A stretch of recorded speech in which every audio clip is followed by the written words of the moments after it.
Hello बच्चों, आइए प्रश्न समझते हैं। हमारा प्रश्न है, वह आर्की बैक्टीरिया जो 100 डिग्री सेल्सियस से अधिक तापमान पर फलता फूलता है, उसमें एक विशेष अणु होता है जो उच्च तापमान पर भी स्कंदित नहीं होता एवं क्रियाशील रहता है।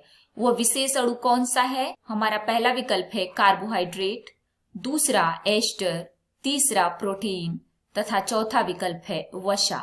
आइए समझते हैं। बच्चों, सबसे पहले हम अपने प्रश्न की मुख्य अवधारणा को समझेंगे। मुख्य अवधारणा हमारे प्रश्न में पूछा गया है, आर्की बैक्टीरिया अत्यधिक ताप यानी कि 100 डिग्री सेल्सियस पर भी जीवित रहता है। उसमें एक विशेष प्रकार के अणु पाए जाता है जो उच्च तापमान पर भी स्कंदित नहीं होते। वो अणु क्या होता है?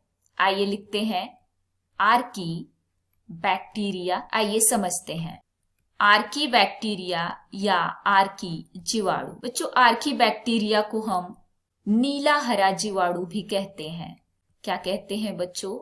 नीला हरा जीवाणु। जो आर्की बैक्टीरिया होता है वह विशिष्ट प्रकार का जीवाणु होता है और यह अति प्रतिकूल परिस्थिति में भी जीवित रह सकता है।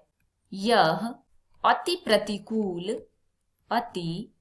प्रतिकूल परिस्थिति में जीवित रह सकता है, जैसे 100 डिग्री सेल्सियस से ज्यादा तापमान हो या 0 डिग्री सेल्सियस से कम तापमान हो, यह जीवित रह सकता है। इसमें एक विशेष प्रकार की कोशिका भित्ति पाई जाती है। बच्चों, आर्की बैक्टीरिया में विशेष प्रकार की कोशिका भित्ति पाई जाती है।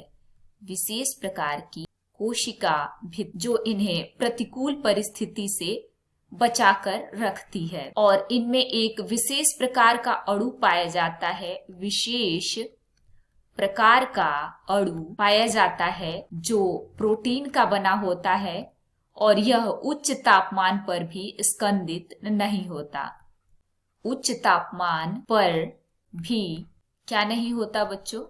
स्कंदित नहीं होता। तो हम अपने विकल्पों की तरफ चलें तो हमारा विकल्प सी सही हो जाएगा। आर्की बैक्टीरिया में विशेष प्रोटीन अणु होता है जो उच्च तापमान पर भी स्कंदित नहीं होता है एवं क्रियाशील रहता है।